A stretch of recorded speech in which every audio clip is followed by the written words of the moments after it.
kërkoi para së gjithash. I të urdhëronte të binte Boria për të dhënë shenjën e tërheqjes dhe për të pushuar luftra. Këtë gjë ai ishte gati ta bënte edhe vetë me qëllim që ushtrit e të dy palëve të pushonin dhe të merrnin frymë nga lodhja dhe nga betejë e paprerë. Dhe kishin luftuar pothuaj tërë ditën.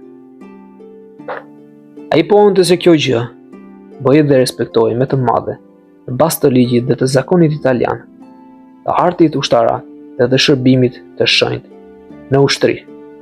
Por meqense tani më po e mbulonte dhe në erësia dhe po plakoste nata, dhe nga të dy anët ishin të gjithë të këputur. Do të ishte më mirë që secila nga të dy ushtrit të kthehej dhe të pushonte në kamp.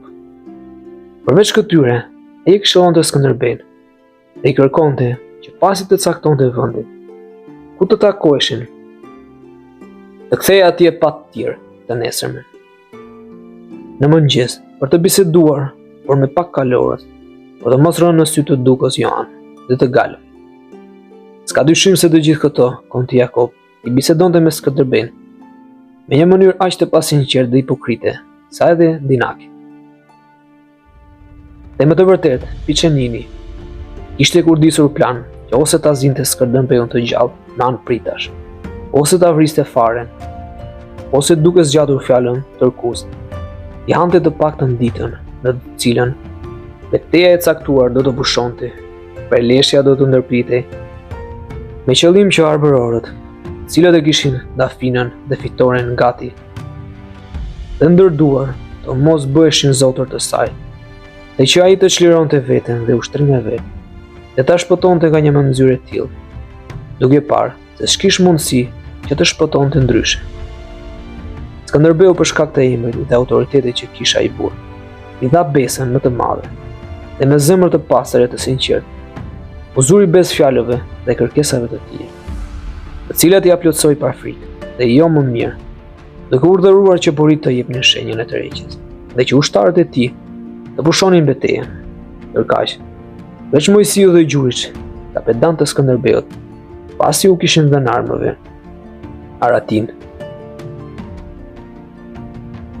dhe i kishin ngrirë prap mjaft kohë, sollën tek Ibrioti 4 radhë ushtarësh të armatosur që kishin zënë.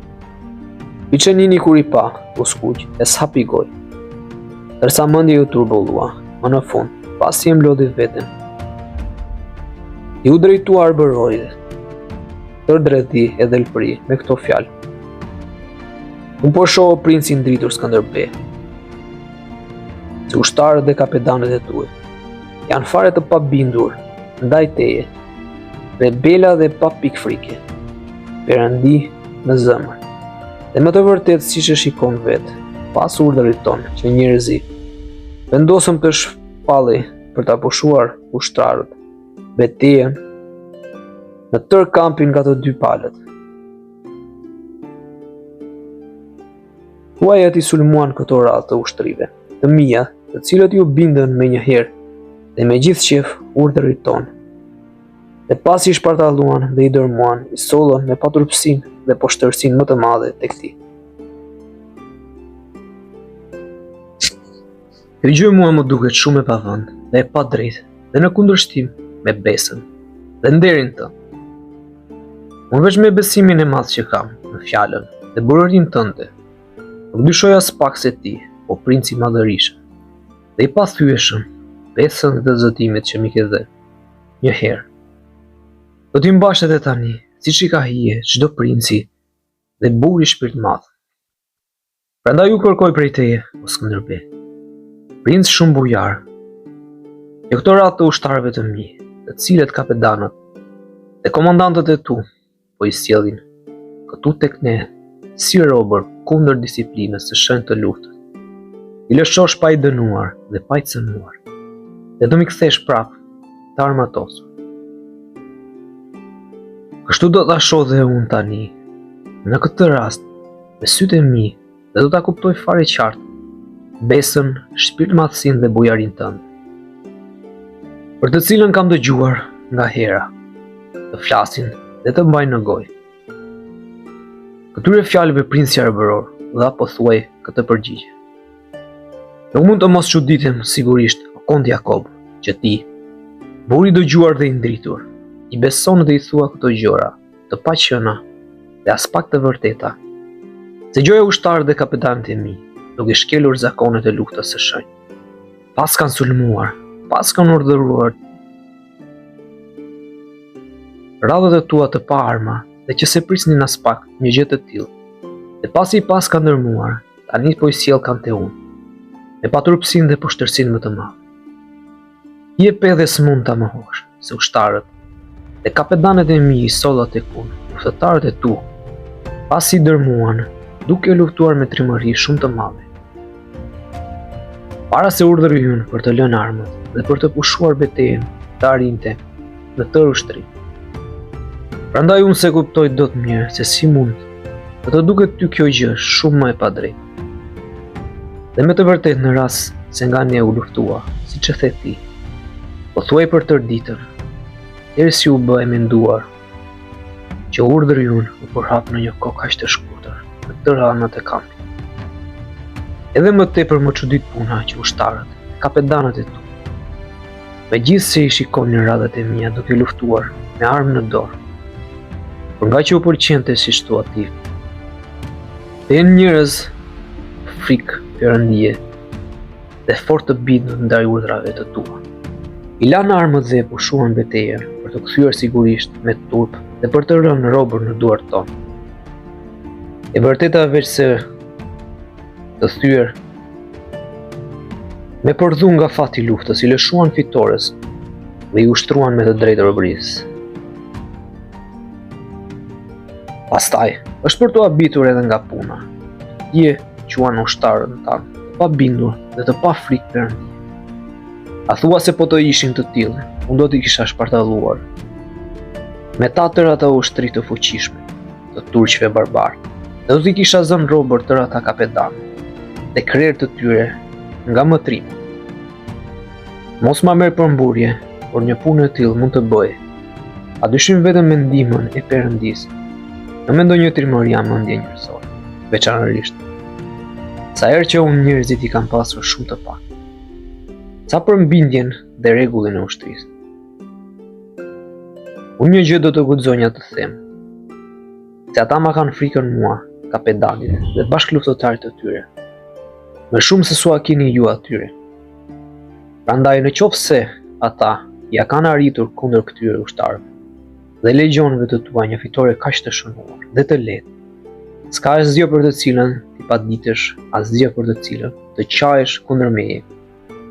Por ngjitur fajin fatit të luftës dhe pazotësisë luftarake e plogështisë së të tuve, në gjithë këtë, bujarin dhe shpirt madhësin time, të cilën ke mirësin të ma pohosh, sot do ta kesh prej meje. Si as pak e kot kërkesa jote, që dëshiron nga unë që të t'i kthej të pacënuar dhe të t'i fal këta ushtarë të tu, të cilët, në bazë të së drejtës së luftës dhe të robërimit, na kanë kaluar me protë arsye neve, se unë, se kam zakon që të rëmbej atyre, që shpëtojnë gjallë në luftë as jetën as liri.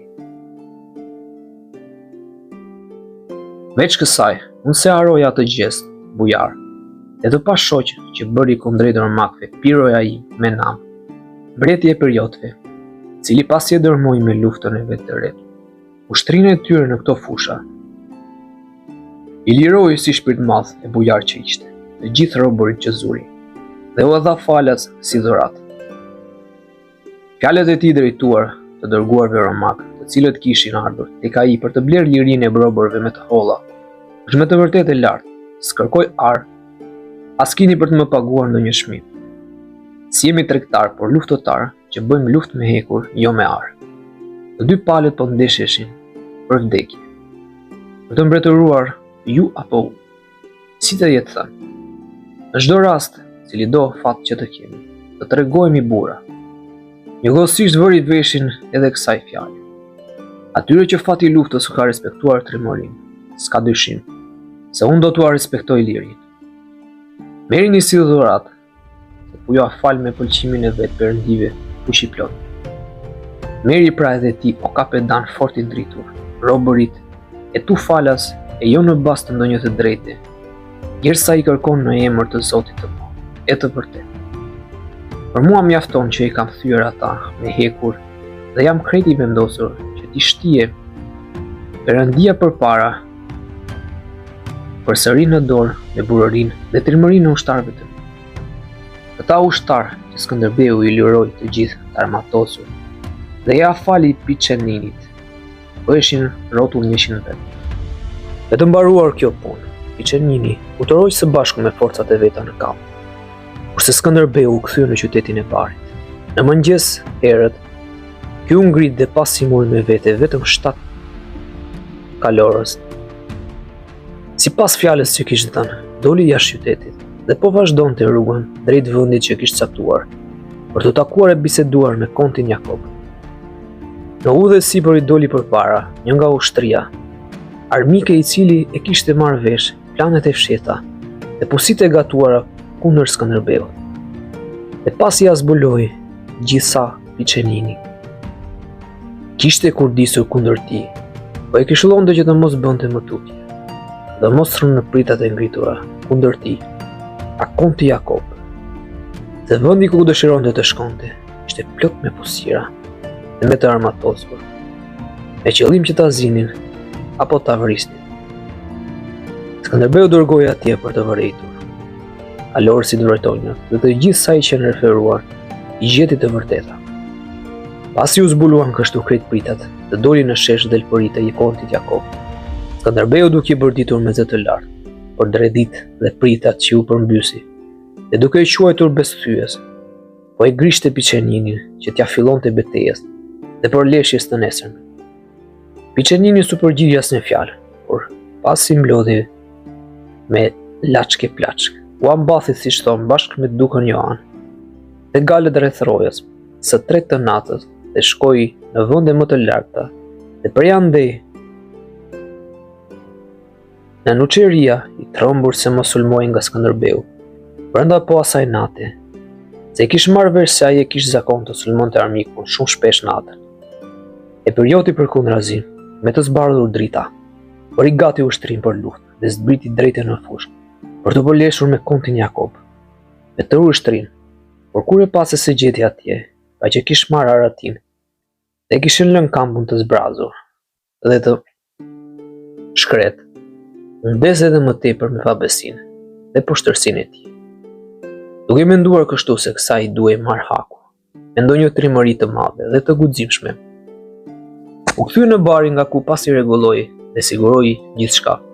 U nis me të shpejt për tek mbreti Ferdinand, i cili ndodhej në Ursara bashkë me forcat italiane.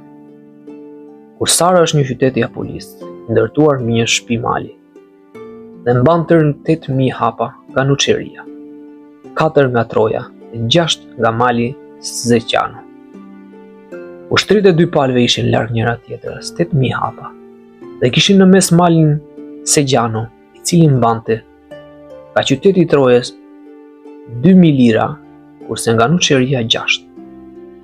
Dhe thuaj se ai që do të zinte i pari atë mal e lartësi, do të dilte i pari edhe në betejë, sepse vendi ishte i përshtatur për ta bërë edhe fituar luftën dhe shumë i volitshëm për çdo gjë.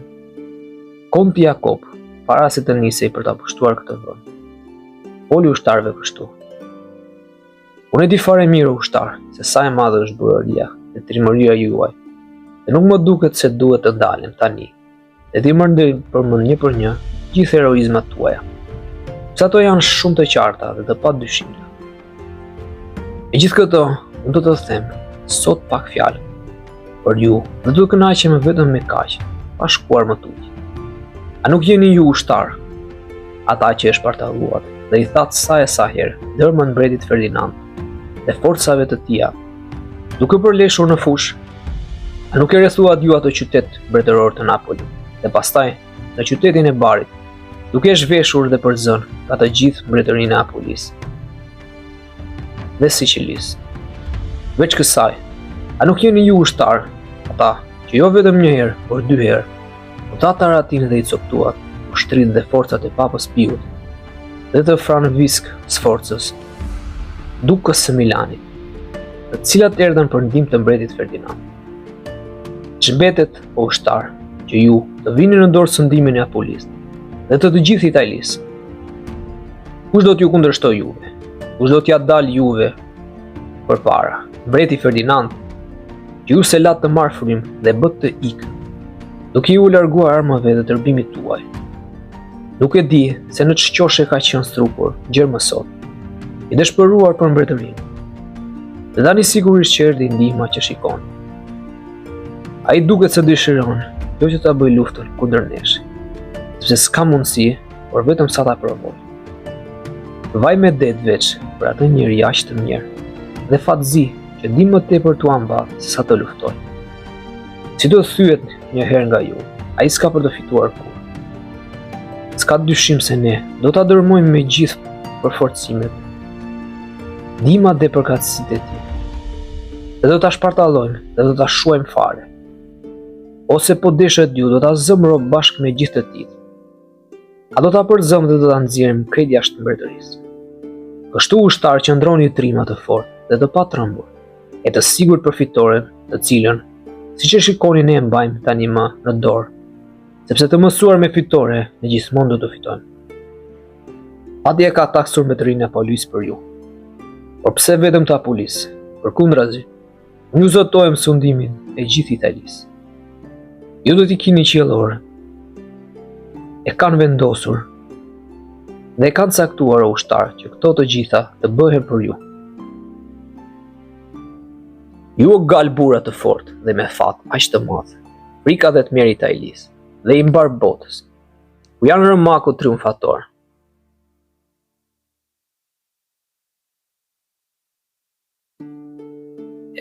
E botës që ju i keni shpartalluar nga hera dhe u keni dhënë dërmën sa herë në fush të hapot me tërë ushtrinë. Ku është Roma, koka e gjithë botës. A nuk u bë shkrumbehi mbasi e pushtuat ju? Ju i vrat atje të gjithë patricët e senatorët. Juve të krishterët, juve muhamedianët, juve gjithë sektet, fiset dhe kombet barbare. Ju ndrohen për së tepërmi, ju kanë frikë, dua mbathin vetëm nga emri dhe nami juaj. Ju jeni luftëtarët e vërtet, dërguar nga fati hyjnor. Por ju është caktuar nga Zoti sundimi jo vetëm Apulis, Italisë, por i botës mbar. Kështu ushtar, qëndroni trima me zemër të fortë dhe të patundur. Po vjen turp t'ju a them, para miqve që shikoni, mos ua kini frikën fare.